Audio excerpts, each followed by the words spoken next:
Mapagpalang araw po sa ating lahat. Ang aking pong bahagi ngayon ay Genesis chapter 14 verses 1 to 4. Iniligtas ni Abram si Lot. Nang panahong iyon, sinaharing Amrapel ng Sinar, Ariok ng Elazar, Kedorlaomer ng Elam, at Tidal ng Goyim ay nakipagdigma kina Haring Bera ng Sodoma, Birsha ng Gomora, Shinab ng Adma, Shemeber ng Zeboim, at Zoar ng Bela. Tinipon ng 5 haring ito ang kanilang mga hukbo sa kapatagan ng Sidim na tinatawag ding dagat na patay. Ang mga ito ay 12 taon nang nasasakop ni Kedorlaomer, ngunit nang 13 taon, nagkaisa-isa silang umaklas laban sa kanya. Amen. Magandang araw po sa ating lahat. Narito po ang aking devotion ngayong araw. Genesis 14. 12 taon, nagsimaglingkod kay Kedorlaomer at sa 13 taon ay nagsipaghimagsik. At sa 14 na taon ay dumating si Kedorlaomer at ang mga haring kasama niya at sinaktan ang mga Rephaim sa Asteroth, Karnaim at ang mga Soseta sa Ham at ang mga Emeta sa Shabi, Kiriataim at ang mga Horyo sa kanilang kabundukan ng Seir hanggang sa El Param na nasa tabi ng ilang. At sila'y nagagbalik at nagsiparoon sa Mespat sa Siangkades at kanilang sinaktan ang buong lupain ng mga Amarisita at pati ang mga Amoryo na nagsisitahan sa Haseson Tamar.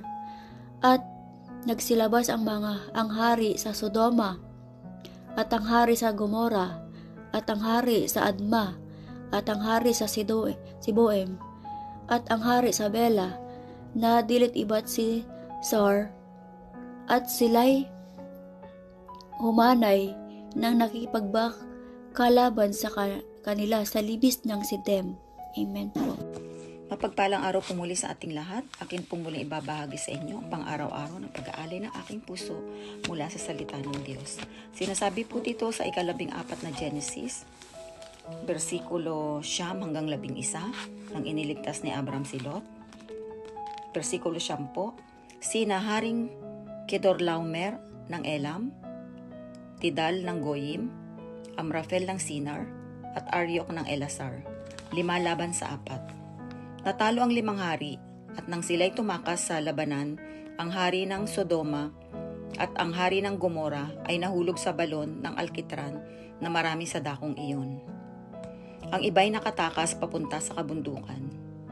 Kaya't sinamsam ng 4 na hari ang lahat ng ari-ariang natagpuan sa Sodoma at Gomora, pati ang pagkain doon. Ito po ang mga salita ng Diyos. Amen.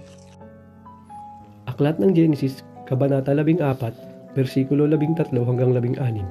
At ang sabi, ngayon, may isang nakatakas at nagbalita kay Abraham na Hebreo tungkol sa nangyari. Si Abraham ay nakatira malapit sa malalaking puno ni Mamre na Amoryo. Si Mamre at ang mga kapatid niyang sina Eskol at Aner ang mga kakampi ni Abraham. Nang marinig ni Abraham na binihag ang kamag-anak nila, tinipon niya agad ang 318 niyang tauhan na talagang maaasahan. At hinabol nila ang 4 na hari hanggang sa Dan. Kinagabihan, hinati ni Abraham ang mga tauhan niya at nilusob nila ang mga kalaban. At natalo nila ito. Ang ibang nakatakas ay hinabol nila hanggang sa Hoba, sa hilaga ng Damascus. Binawi nila ang lahat ng ari-arian na inagaw ng mga kalaban. Binawi rin nila si Lot at ang mga ari-arian nito, pati ang mga babae at ang iba pang mga tao. Amen. Magpagpalang galing po sa ating lahat. Ito po yung verse ko sa gabi nito. Genesis chapter 14 verse 17 to 20. Sa pagbalik ni Abram, pagkatapos niyang talunin si Haring Kedorlaomer at ang iba pang mga haring kasama nito, sinalubong siya ng hari ng Sodoma sa libis ng Seir, na tinatawag ding libis ng hari. Dinilan siya ni Melkisedek, hari ng Salem at pari ng kataas-taasang Diyos, ng tinapay at alak. At binasbasan, pagpalain ka nawa, Abram, ng kataas-taasang Diyos na lumikha ng langit at lupa. Purihin ang kataas-taasang Diyos na nagbigay sa iyo ng tagumpay at binigay ni Abraham kay Melchizedek ang ikasampung bahagi ng lahat ng kanyang nasamsam buhat sa labanan. Amen.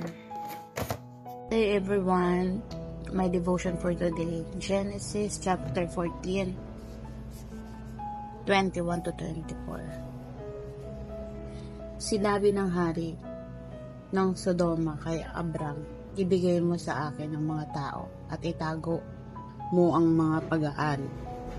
Ngunit sinabi ni Abram sa hari ng Sodoma, nang nakataas ang kamay ay sumumpa ako sa Panginoon, ang Diyos nakataas-taasan ang may lalang ng langit at lupa, na hindi ako tatanggap ng anuman sa iyo, kahit isang sinulig o tali ng sandalyas, upang hindi mo kailanman masabi. Pinayaman ko si Abram. Wala akong tatanggapin kundi ang kinain ng aking mga tauhan at ang bahagi ng mga lalaking sumama sa akin, kay Ane, Iskol at Mamre. Amen.